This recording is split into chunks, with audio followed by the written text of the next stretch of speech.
우리 안철수 전 국민의당 대표께서 귀국을 하셨는데, 에, 이분도 참 많이 정치화됐다 생각하는 게, 뭔 공항에서 신발 신고 큰절이야, 진짜. 아니 독일에서도 그렇게 달리고 미국에서도 그렇게 달렸다며. 사실 이렇게 마라톤이라는 게 굉장히 고독한 운동이잖아요. 그러니까 일종의 명상 효과가 있거든요. 그럼 뭔가 좀 깨달은 게 있어야지. 아니 독일로 나가기 전과 돌아와서가 달라진 게 하나도 없어요. 꼭 뭔가 발표할 게 있으면 일요일에 하는 그 못된 습성이 있잖아요. 기자들 이렇게 불편하게 하는. 뭐 그 월요일에 조간신문에 나온다고 해서 뭐 더 많은 사람들이 보나? 지금 미디어 환경이 변했잖아요. 마라톤 가방 메고 도망가는 것 때문에 한 거고요. 빨리 도망가려고. 네. 죄송합니다. 아니 네. 큰절을 하고 나온 것들 자체가 뭐 미리 다 짜여져 있었겠지만 그 이후로 행보가 너무 정확하게 정해져 있어가지고 오늘도 바로 5.18 묘역 가서 그 방명록 쓰고 하는 것들이 굉장히 본인 입장에서는 짜여진 구도로 나 이렇게 준비해가지고 들어왔다. 예상된 대로 움직이고 있죠. 네. 지금 들어와서 제일 먼저 한 말이 보수 통합에 자기는 뭐 전혀 관심이 없다. 예, 자기가 보수다라고 이제 자처를 해놓고 보수 통합에는 관심이 없다 이런 얘기를 합니다. 그럼 이거 단순한 얘기잖아요. 세수당하고 자한당하고 합쳐지든 말든 나는 관심이 없다. 그 얘기는 내가 거기에 들어간다고 해서 대선 주자가 될 수 없을 것으로 예상하고 있다.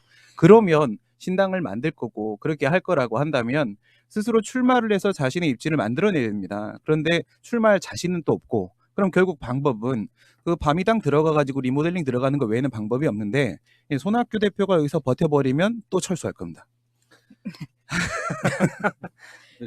손학규 대표 힘이 그 정도로 될 것 같지는 않고 최대한 그러니까 지금 안철수가 처음에 정치에 데뷔할 때부터 보여줬던 그 공통된 어떤 습성 중에 하나가 그러니까 일요일에 꼭 그 기자회견을 한다는 것도 있지만 그러니까 자기 돈 안 들이고 큰 일을 하려고 하고 손 안 대고 코 풀려고 하는 그런 계산 속이 너무 투명하게 보인다는 거죠. 그러니까 이번에 우리나라에 다시 그 귀국해서 들어온 것도 그러니까 이게 지금 바미당의 손학규 대표가 지금 버티고 있는데 이걸 같이 공동대표로 할 이유는 절대 없어요.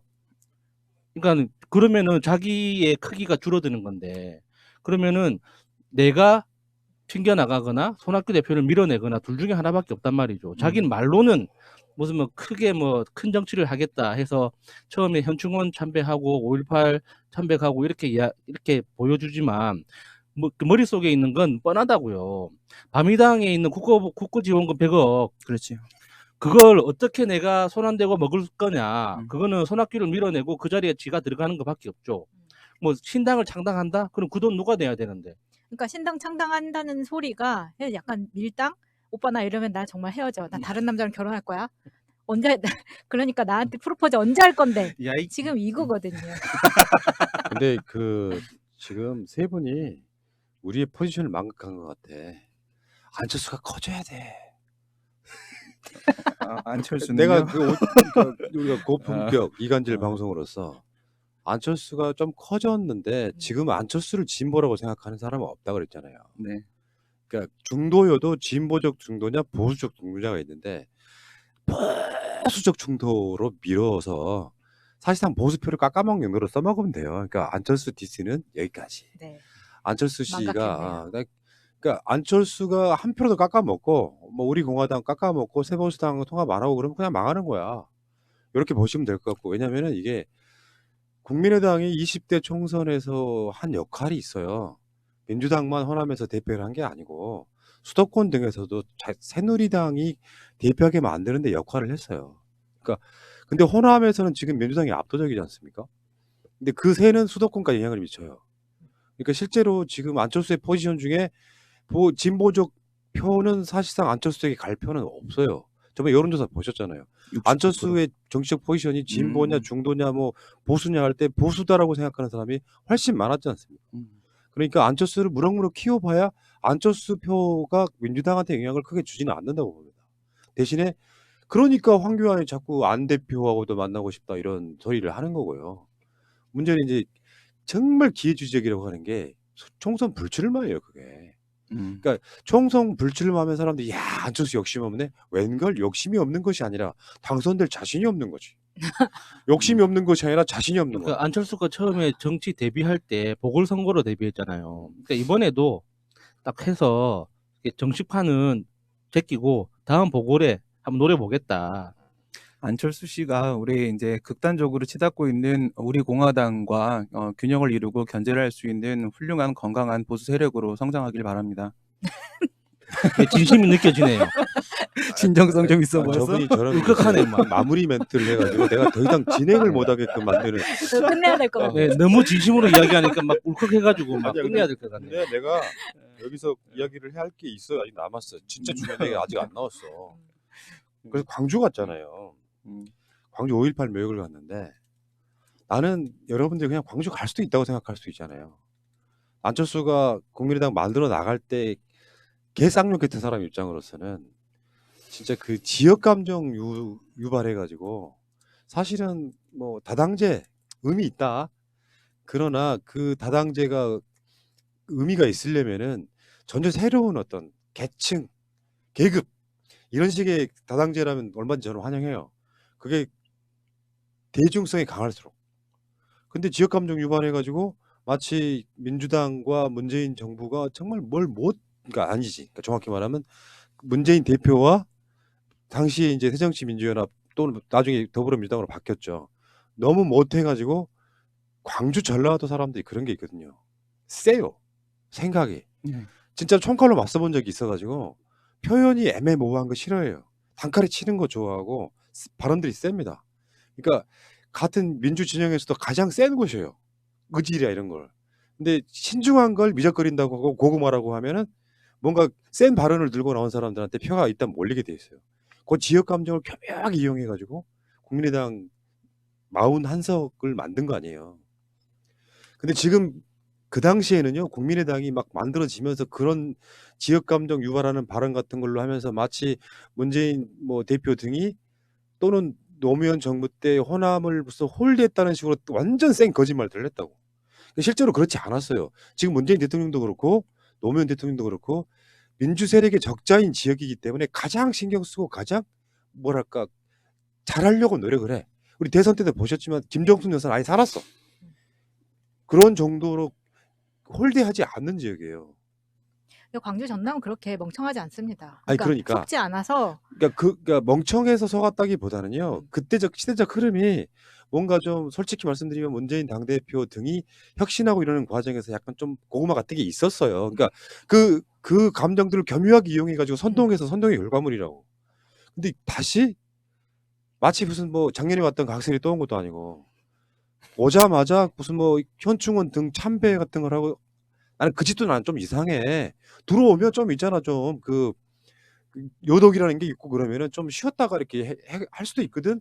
그러니까 스포트라이트 쏟아질 때 광주 내려가가지고 거기서 자기 계보 국회의원들 몇 명 끌고 가가지고 참배하고 이러는 모습이 나는 너무 가증스러운 거예요. 자기가 뭔데 참배를 자꾸 해요? 예를 들어서 양철수가 지금도 욕을 안 먹으려면 어떤 게 있냐면 광주 호남 쪽의 아젠다는 상당히 진보적이고 세다 그랬잖아요. 이분들은 지금 다른 지역에 비하면 정치적 수준이 엄청 높아요.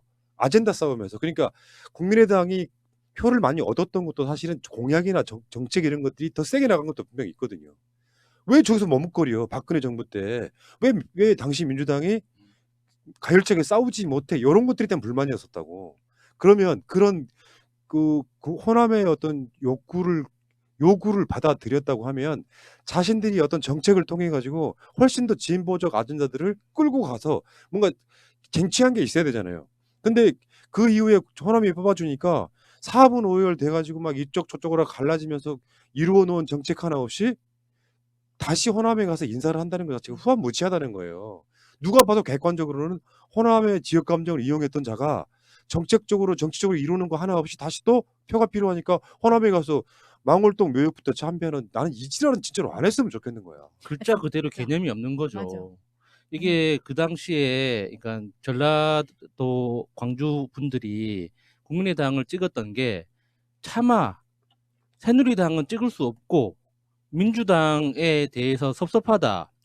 똑바로 하라는 질책은 하고 싶은 그 방법으로서 국민의당을 찍었던 거지. 국민의당을 정치적으로 지지하기 때문에 찍었던 건 절대 아니거든요. 그러니까 안철수는 아직도 그런 개념을 모르는 거예요.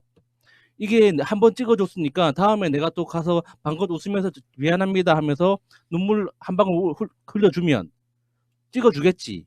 이 착각이 너무 진짜 초딩스러운 거예요. 맞아요. 그게 이 사람들은 또 나한테 속아주겠지 하는 것 같아서 더 모욕감을 느끼는 거거든요, 사실.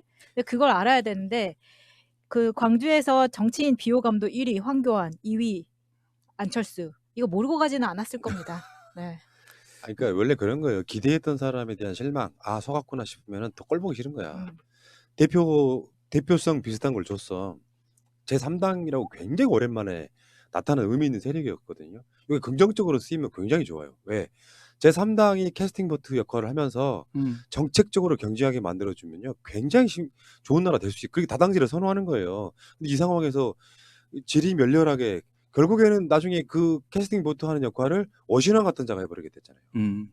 그래서 그 굉장히 많은 부분을 계획을 후퇴하게 만들었던 부분이 있었기 때문에 어쨌거나 안철수 씨는 이 정치 생명이 끝난 줄도 모르고 다시 들어와가지고 저 행보하고 있는데 재미는 있더라고. 그러니까 지지자라 한 몇십 명 모여가지고 공항에 모여가지고 연호하고 그러는데 그런데 취하면 망하는 거예요. 뽕 맞은 거지, 뽕 맞은. 네. 그러니까 예를 들어서 어디 커뮤니티나 이런 온라인상에 가보면 안철수 지지하는 의미 있는 세력이 있습니까? 오프라인 세력에 축소판이 온라인인 거잖아요. 샤이 안철수. 그러니까 샤이 안철수가 있다고 치더라도 그 안철수로 남아있는 건 자유한국당에 동의하지 않는 보수 세력밖에 없다. 과거에 저희가 진보 정당 운동을 했을 때 고민을 했던 게 뭐냐면 우리가 제야에서 계속적으로 선전선동을 하고 저항의 흐름을 만들어내고 하기는 했는데 결국 수권 능력이 있느냐라는 고민을 했었거든요. 이분도 마찬가지로 선거는 할 줄 알지 모르겠지만 정치는 하지 못하는 사람이 아닌가. 그럼 결국 정치인은 아니다. 자, 그렇지만 다시 말씀드리지만 자유한국당의 표를 깎아 드세요. 진짜 그렇게 하는 게 좋고 어차피 만약에 안철수가 이렇게 저렇게 해서 자유한국당으로 흡수되면 우리가 젖되는 수가 있어요. 그러니까 안철수를 너무 미워하지 말고 필요한 것을 이룰 때까지는 안철수를 잘한다 해도 상관이 없습니다. 그 이야기는 여기까지 하겠습니다.